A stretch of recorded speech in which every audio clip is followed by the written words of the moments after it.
Welcome back, fellow coders. Jared O'Leary here with BootUp. In this video, I want to show you a neat idea. So on our website at bootuppd.org, you have the ability to create or teach a lesson called Let's Dance. So this one, we can press the green flag, start some music, and we got some people who are dancing. Now I can dance with the arrow keys, so I'm pressing my arrow keys and make the person dance. Aw, yeah, she's a dance machine. And if I press some other keys like the space bar, it'll kind of randomize what's going on here. Okay, so if you want to learn how to create this project on our website, I'll include a link to it in the description below. It's called Let's Dance. However, I want to show you another neat idea that's kind of like this project. All right, so the neat idea that I want to show you is called Dance Game by Kinsey Lee 1525. And I'll include a link to this in there in the description that's below, so you can take a look at it.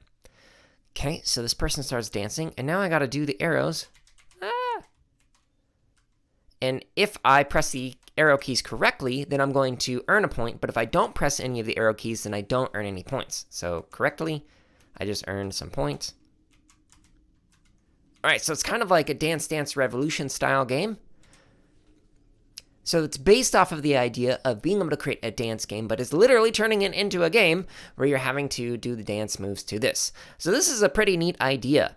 Now, if you want to create a project like this, make sure you check out the links in the description. And if you want to share a dance project that you created, make sure you comment below so that way we can take a look at it. Thank you so much for watching this video. Let us know something that you learned or created in the comments below. And make sure to subscribe, like, and check out the links in the description for even more free resources, such as videos, free lesson plans, and our podcast.